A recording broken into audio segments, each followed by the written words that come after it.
આજે આપણે એક એવી ઊંડાણપૂર્વકની ચર્ચા કરવા જઈ રહ્યા છીએ જે કોઈ પણ ઉદ્યોગ માટે ખૂબ જ મહત્વની છે.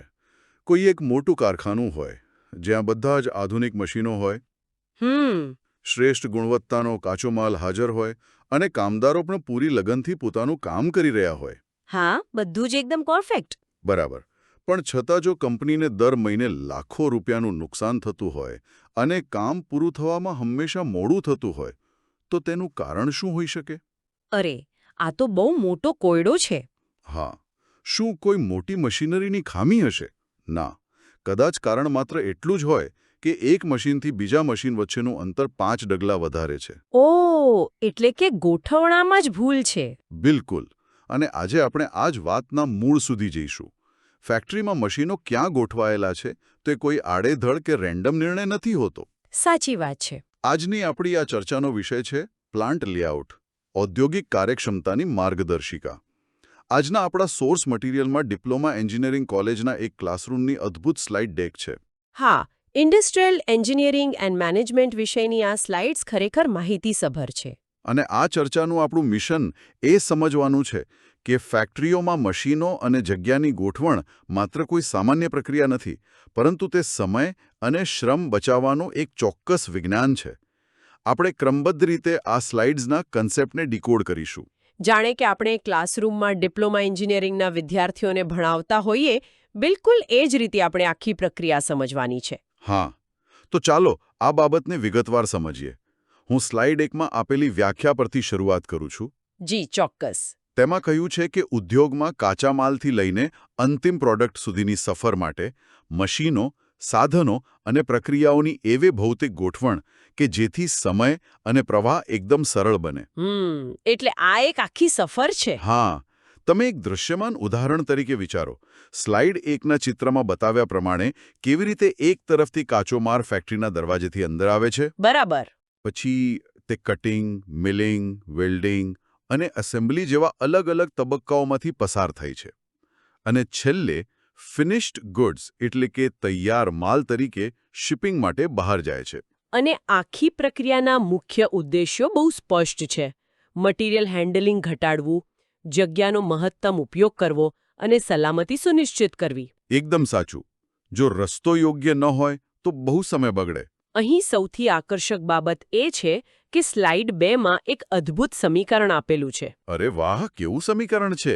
જુઓ, સમીકરણ કંઈક આવું છે: કાચો માલ વત્તા મશીન વત્તા શ્રમ. અને આ ત્રણેયનો ગુણાકાર થાય છે યોગ્ય પ્રવાસ સાથે. ત્યારે જઈને ઉચ્ચ કાર્યક્ષમતા મળે છે. ઓહો, એટલે પ્રવાહ એક ગુણાકારમાં છે, સરવાળામાં નહીં. બિલકુલ.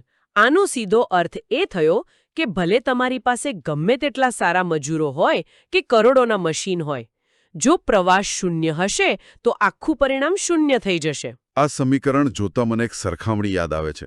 હા જણાવો ને.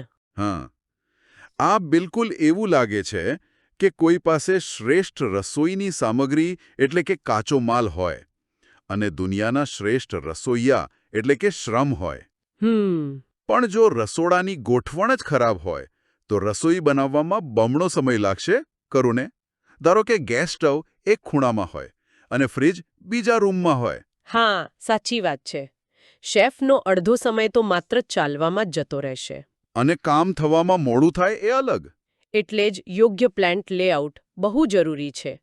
તે ઓછા સમયમાં વધુ ઉત્પાદન આપે છે અને લોડિંગ તેમજ અનલોડિંગની પ્રક્રિયાને એકદમ સરળ બનાવે છે. મશીન ચાલુ હોય અને માલ રસ્તામાં હોય એવો નવરાશનો સમય, જેને આપણે આઇડલ ટાઈમ કહીએ છીએ, તે બચી જાય છે. હું સમજુ છું. હવે સ્લાઇડ 3 મુજબ જોઈએ તો પ્લાન્ટ લેઆઉટના કુલ 5 મુખ્ય પ્રકારો છે.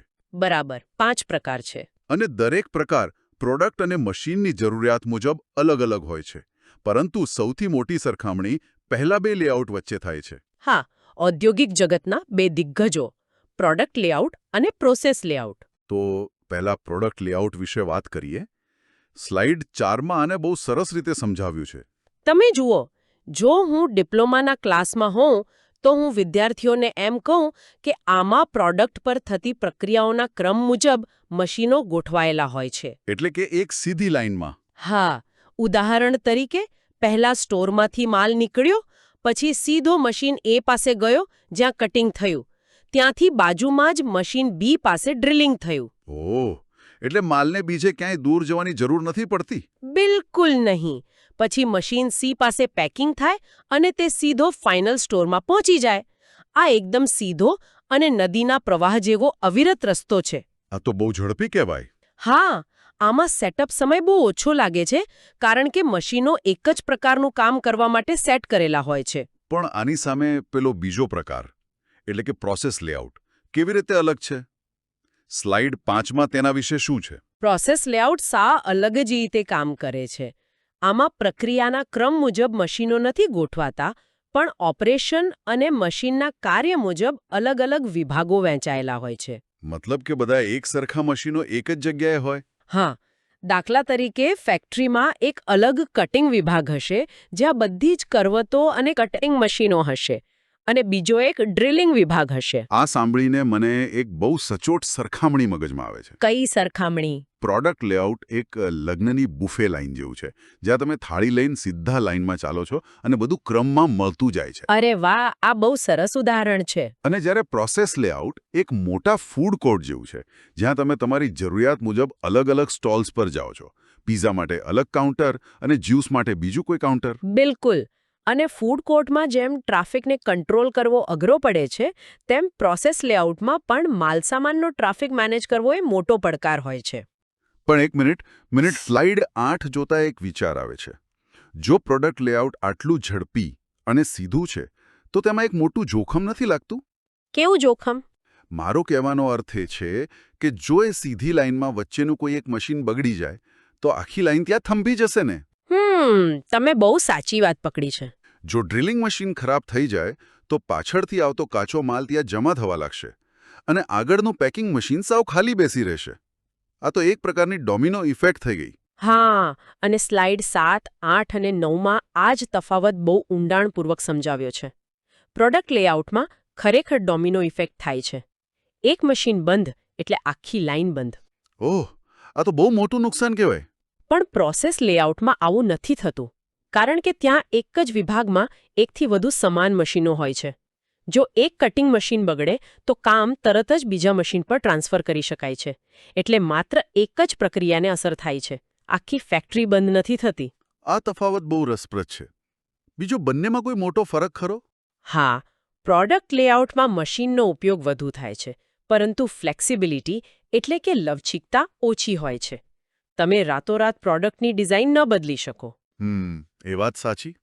જ્યારે પ્રોસેસ લેઆઉટમાં લવચીકતા વધુ હોય છે, તમે અલગ અલગ પ્રકારના ઓર્ડર લઈ શકો છો, પણ તેમાં કુશળ કામદારો જોઈએ અને વર્ક ઇન પ્રોગ્રેસ વધુ હોવાથી દેખરેખ મુશ્કેલ બને છે. વર્ક ઇન પ્રોગ્રેસ એટલે WIP ખરું ને? હા, એટલે કે અર્ધ તૈયાર માલ જે ફેક્ટરીમાં અલગ અલગ વિભાગો વચ્ચે પડ્યો હોય છે. બરાબર છે. હવે આપણે સ્લાઇડ 10 પર જઈએ. અહીં એક ખૂબ જ રસપ્રદ બાબત આવે છે. હા, સ્લાઇડ 10 ખરેખર મારો પ્રિય વિષય છે. અત્યાર સુધી આપણે જોયું કે કાચો માલ મશીન પાસે જાય છે અથવા કન્વેયર બેલ્ટ પર ફરે છે. પણ ધારો કે તમારે પાણીનું એક મોટું જહાજ બનાવવું છે. તેને કન્વેયર બેલ્ટ પર કેવી રીતે મૂકી શકાય? ના મુકાય, એ તો અશક્ય છે. હા, તો આટલી વિશાળ પ્રોડક્ટ માટે શું વ્યવસ્થા હોય છે? આવા કિસ્સામાં ફિક્સ પોઝિશન લેઆઉટનો ઉપયોગ થાય છે. સ્લાઇડ 10 અને 11માં આના વિશે જ વાત કરી છે. એટલે કે પ્રોડક્ટની જગ્યા ફિક્સ રહે છે. બિલકુલ. આમાં પ્રોડક્ટ એટલી મોટી અથવા ભારે હોય છે કે તેની જગ્યા બદલી શકાતી નથી. તે એક જ જગ્યાએ ફિક્સ રહે છે. તો પછી કામ કેવી રીતે થાય? તેના બદલે મશીનો, સાધનો જેમ કે મોટી ક્રેન, વેલ્ડિંગ મશીન અને શ્રમિકો એ બધા પ્રોડક્ટની પાસે આવે છે અને જાય છે. આ સાંભળીને મને સમજાય છે કે શા માટે મોટા પાયાના ઇન્ફ્રાસ્ટ્રક્ચર પ્રોજેક્ટ્સ સામાન્ય ફેક્ટરીઓ કરતાં અલગ રીતે કામ કરે છે. હા, એરક્રાફ્ટ મેન્યુફેક્ચરિંગ અથવા બ્રિજ બનાવવાનું કામ હોય ત્યાં આ જ પદ્ધતિ વપરાય. અગાઉના લેઆઉટમાં પ્રોડક્ટ ફરતી હતી અને અહીં આખી દુનિયા પ્રોડક્ટની આસપાસ ફરે છે. આ બહુ અદ્ભુત કહેવાય. હા, પણ આમાં કોઓર્ડિનેશન બહુ અઘરું હોય છે. કયું મશીન ક્યારે આવશે અને કયો મજૂર ક્યારે કામ કરશે તેનું પાક્કું પ્લાનિંગ જોઈએ. સાચી વાત છે. હવે સ્લાઇડ બાર 13 અને 14 તરફ આગળ વધીએ. તો આ બધાનો અર્થ શું છે? ખાસ કરીને આજના જટિલ ઉદ્યોગો માટે શું કોઈ આધુનિક ઉકેલો છે ખરા? ચોક્કસ છે. આજના ઉદ્યોગો માટે સેલ્યુલર મેન્યુફેક્ચરિંગ વિકસાવવામાં આવ્યું છે, જે સ્લાઇડ બારમાં સમજાવેલું છે. આ સેલ્યુલર લેઆઉટ કેવી રીતે કામ કરે છે? આમાં મશીનોને એક સેલ એટલે કે જૂથમાં ગોઠવવામાં આવે છે. મોટે ભાગે તે યુ આકારમાં હોય છે. ઓહ, યુ આકારમાં. હા, એટલે ફાયદો શું થાય? ફાયદો એ થાય કે જો કોઈ પ્રોડક્ટ બનાવતી વખતે કોઈ એક ચોક્કસ મશીનની જરૂર ન હોય તો પ્રવાહ તેને છોડીને સીધો આગળ વધી શકે છે. મતલબ કે મશીનો ખસેડ્યા વિના રસ્તો બદલવાની સુવિધા મળી જાય. આ તો બંને દુનિયાના શ્રેષ્ઠ ફાયદા લેવા જેવી વાત થઈ.